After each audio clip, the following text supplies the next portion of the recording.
আবু সুফিয়ান তখন বলছে, যাকে আঙ্গুল কর্তন করতে বলেছি আজকে তার আঙ্গুল কর্তন হবে, তার কবজি কর্তন হবে, তার কনুই কর্তন হবে, তার পায়ের গোড়ালি কর্তন হবে, তার হাঁটু কর্তন, জীবিত অবস্থায় সমস্ত অঙ্গ প্রত্যঙ্গ কর্তিত করে কেটে তারপর তাকে ফাঁসিতে ঝুলানো হবে।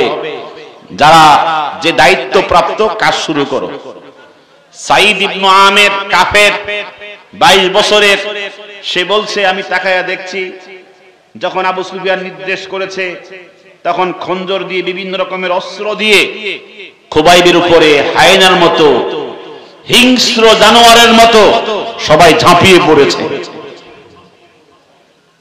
অঙ্গ প্রত্যঙ্গ কর্তন করছে।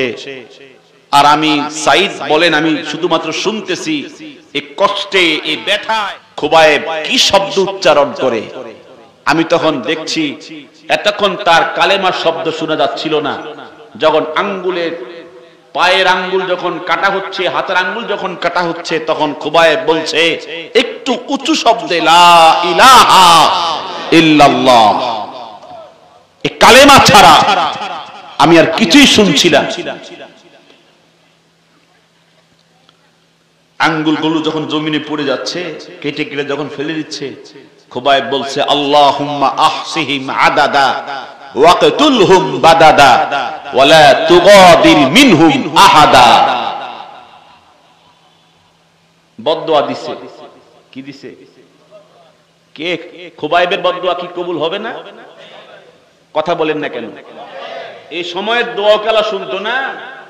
কি বলছে শোনেন, আল্লাহুম্মা আহসিহিম আদাদা। আমার আঙ্গুল কারা কাটছে, আমার পায়ের গোড়ালি কারা কাটছে, আমাকে এই যন্ত্রণা দিয়ে কারা মারছে, ওদের নাম ঠিকানা তুমি হিসাবে রাখো। যত আলেম ওলামাকে অত্যাচার করা হয়েছে, যত জালেম আলেমদের উপরে, ইসলাম পন্থীদের উপরে অত্যাচার করেছে, আল্লাহর কাছে তার রেকর্ড হিসাব আছে কি নাই? কথা বলেন, আছে না নাই?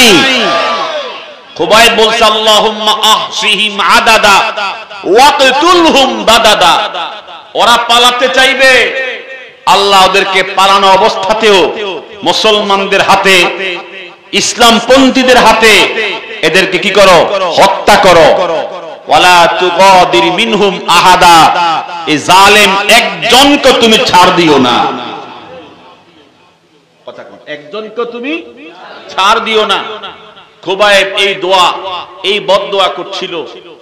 সাঈদ ইবনে আমের বলেন, তার শব্দগুলো যখন আমি শুনছিলাম, আমার মুহূর্তে আল্লাহর গজব মিনা প্রান্তরে অবতীর্ণ হবে। কিছুক্ষণ পরে শুনছি খুবাইব এখনো বেহুশ হয় নাই, এই কষ্ট যন্ত্রণা এখনো তিনি হুশের মধ্যেই। তিনি বলছেন আল্লাহুম্মা আহসিহিম আদাদা, এরকম বদদুয়া করছেন।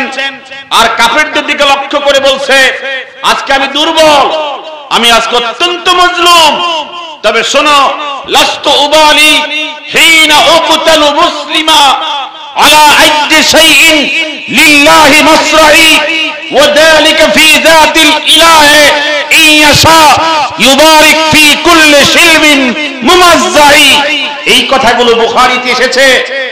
ইমাম বুখারী এই কথাগুলো কোট করেছেন। হযরত খুবাইব এই কষ্ট, এই দুঃখ, এই যন্ত্রণার ভিতর দিয়ে তিনি বলছেন, দুনিয়ার মুসলমানেরা, লাস্তু উবালি হিনা উকতালু মুসলিমা, আমার আঙ্গুল জমিনে, আমার কবজি জমিনে, আমার পায়ের গোড়ালি জমিনে, আমার সমস্ত অঙ্গ প্রত্যঙ্গ টুকরা টুকরা হয়ে, আমার কোনো দুঃখ নাই, আমি মুসলিম হয়ে শাহাদাত বরণ করছি। এটা আসতে বললেন সুবহানাল্লাহ। ওয়া যালিকা ফি যাতিল ইলাহ। আমার এই ব্যথা, আমার এই কষ্ট, আমার এই যন্ত্রণা কার জন্য? একটু জোরে বলেন। যদি আপনি আল্লাহর জন্য কষ্ট করেন, এতে মজা আছে। কথা কোন না? আসেনি? আপনি আল্লাহর জন্য কষ্ট করেন, মজা আছে, স্বাদ আছে, অনেক স্বাদ আছে। ইনশা, যদি আমার আল্লাহ চান, ইউবারিক ফি কুল্লি শিলমিন মুমাজ্জাই, আমার কর্তৃত প্রত্যেক অঙ্গ প্রত্যঙ্গ থেকে কিয়ামত পর্যন্ত উম্মতে মুসলিমা থেকে অজস্র মুজাহিদের প্রেরণা জাগ্রত করবে।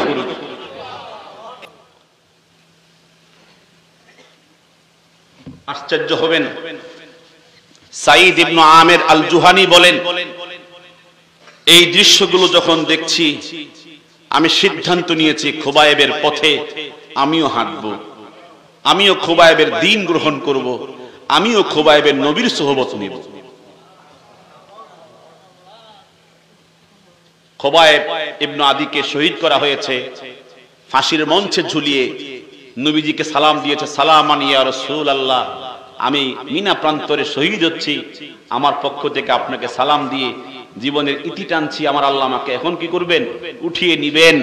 হুজুর তখন বলছেন, কুতিলা খুবাইব, ও আমার সাহাবীরা মদিনার মিম্বর থেকে বলছিলেন, তোমাদের ভাইকে একটু আগে শহীদ করা হয়েছে।